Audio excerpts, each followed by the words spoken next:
Good morning. Today is Thursday, the 25th, 2023, and it's a very wonderful day again on the TV. Let's get talking. My very good morning.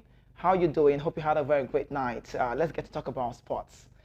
I'm happy to be back. I'm very, very happy to be back. Maybe because I'm a Nigerian, but let's get to dish out those one. The Flying Eagles of Nigeria have qualified for the round of 16 after beating Italy 2-0 at the ongoing FIFA Under-20 World Cup in Argentina. The Nigerian side are now topping Group D with 6 points, having beaten Dominican Republic 2-1 in their first match. After a goalless first half, the Eagles opened the scoring on 64th minute through Lawal Salem Fago. Fago got on the end of the pass, and it allowed him to finish into an empty net with a close-range header. Earlier on the 21st minute, Cesare Casadei picked up a ball inside the box and produced a snapshot that smashed against the crossbar on the 31st minute. Sebastiano Desplanche was forced into action to thwart Fago's effort.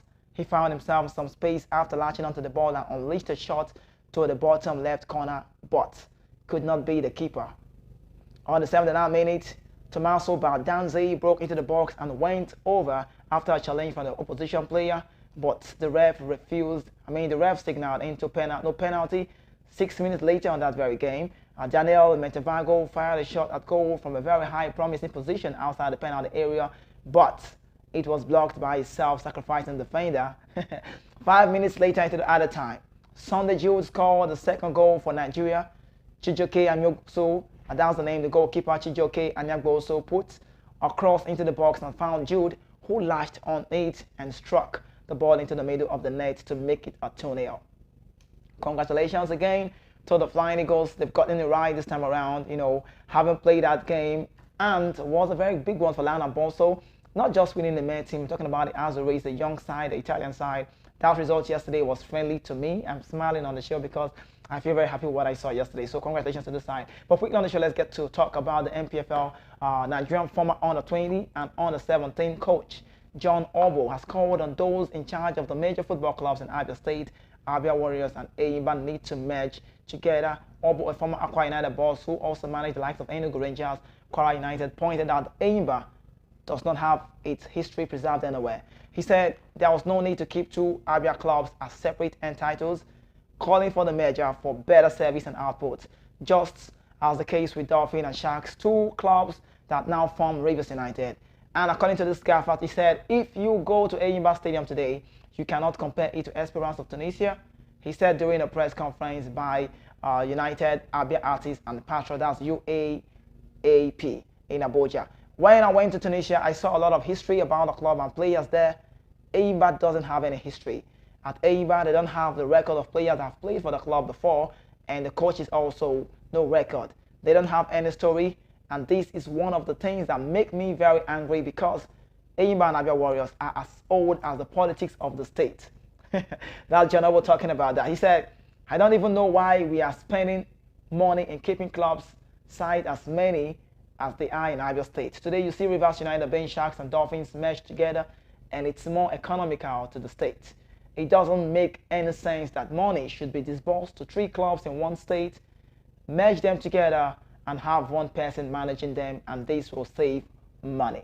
So John Obo on this, he has come to say he's going to save money, but I think the question is, I understand the part that says the Rivers United, the Dolphin, that's the Sharks, the Dolphin coming together to make a Rivers United. I don't really want to talk much about Rivers United. Reasons are because when I take out my time to talk about Rivers United, it feels like I'm trying to give them so much hype, but that's not true.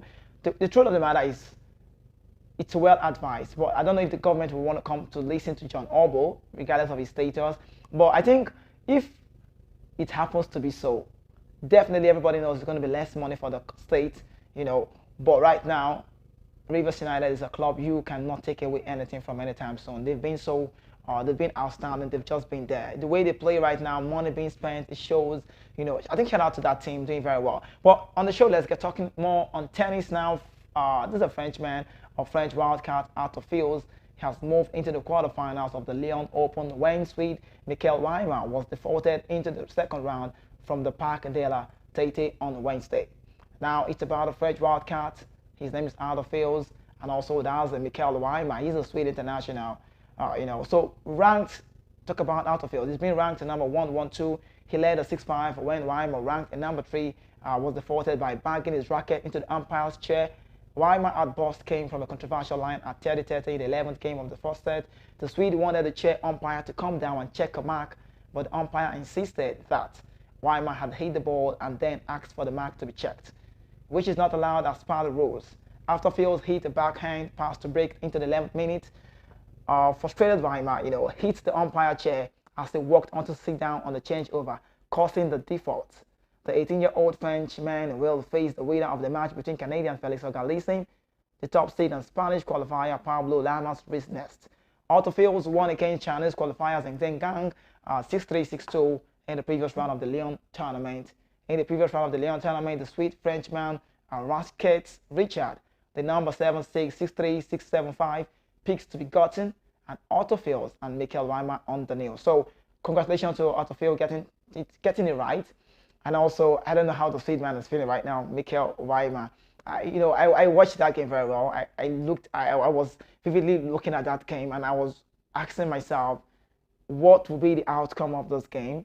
I think it looked very, very nice for, out of Fields, I think on top of the game. But Michael Weimar, if you watch the Swede international very well play the tennis game, you will understand he knows the nitty-gritty about the way it goes. But I think it's a night, or was a day, more for Otto Fields, who is a French wildcard. They use the word wildcard because, he's done so much things over time in the world of tennis. But moving on, let's talk about the golf world. How well do you know golf? How well do you know about the LRV? How well do you know about the PGA Tour? I got this one right now on the show this morning. The Spaniard has qualified this week for the US Open, and his name is Sergio Garcia, and he will try in July to qualify for the British Open, inspiring at least one fellow LRVers to join him. So you need to know this: in 1996, Sergio Garcia played in his first major championship, the British Open at the Royal Latham and St. Anne's Golf Club. He then, when he was 16 years, missed out on the court by 6 shots on a course where Tom Lamb, and that's the name, would win his first only major title. On Monday, Garcia now for the three qualified for the 24th consecutive US Open at the 36-hole affair in his adopted home of Dallas, following back-to-back rounds of 66 to qualify for the 97th major championship. Now, let me quote the Spanish man. He said, "I feel like I've been playing well. Obviously, working hard not only on the game, but mental side and everything." So, Sergio Garcia, okay, congratulations to him. It's a dream for him. He has been doing golf for a long time. So, talking about if he's about the mental side and everything, like he said, it's really true. And if what you do really affects you mentally, I don't think you can be out there. So it's about Sergio Garcia. It's about the LRV golfer right now, and he has said this would be a very, very big one if we keep moving on. Now on the show, quickly, let's talk about football. Manchester United would be okay, let me put it this way so you get to understand it, right? Manchester United are on the verge of clicking and signing the Chelsea star Mason Mount. He is the preferred option, preferred destination, because he wants to leave his boyhood club. Now Mason Mount over time wants to leave the club, not for any reason, but because he's not ready to settle for less. He doesn't want to play second fiddle like I would want to do. I don't want to be a second fiddle. I want to be on top of the game every time. And right now the attacking midfielder is out of that Mason Mount is out of contract in the year at Stamford Bridge. Now Mason Mount, who is not agreeing a renewal, will put up for sale when the window opens if no agreement is found. According to reports, Mason Mount is leaning towards United over the top teams chasing a signature. The likes of Liverpool, Arsenal, Tottenham Hotspur have been mentioned in connection to signing the Englishman in recent months. A move to United is by no means certain, but the first step would be for Mount to officially declare that he's not renewing his contract at Chelsea. And I know Mason Mount would not want to renew his contract at Chelsea. I say it again, and I'll keep saying it again because I know the reason. If not for any reason, I think the likes of João Felix, the likes of Enzo Fernandez, the likes of the guys who came new to the club, the Mikhailo Modric, the Bernard Van der Schel, the big money sells, the big money buys, Raheem Sterling, all those guys have made a ton off for Mason Mount. We know the desire, we know the passion, we know how Mason can be good at his game, we know how he can be out there when it's time for him to be. But this is a young man trying to grow his brand. This is a young man who is trying to, be out there. He's indirectly lost his place in the Three Lions side. I talk about Gary Southgate. And Mason Mount knows, if I continue playing this way, if I continue playing the second fiddle at Chelsea, if I continue being at the club, I would definitely have no other way to be out there. He has missed out his position, or his spot rather, for Gareth Southgate England side. And of course, we know how Mason Mount can be. So he wants to get to a club where he gets to start. Liverpool, I'm not surprised to see Liverpool are keen on this man. Arsenal also wanted to sign the young player who plays for Chelsea. But for him, I think that for him, he wants to be at Chelsea because it's his boyhood club, and he has represented Chelsea to the top level. And with the situation on ground, I doubt not even Todd Bowley, not even the Bally, not even Mauricio Pochettino can stop Mason Mount from leaving this time. Maybe if you want to stop the Englishman, you might just have to agree and agree to his terms and give him that promising talks that you might or you should be playing him as a starter, and that's just what it is. Let's talk about United also on the bench signing Mason Mount. Let's get on this one now. United are about to offload 13 senior players, and Manchester United captain Harry Maguire could be one of the 13 players to leave the club this summer. The England star is one of the players who manager Erik Ten Hag will be looking on to take off to refresh his squad.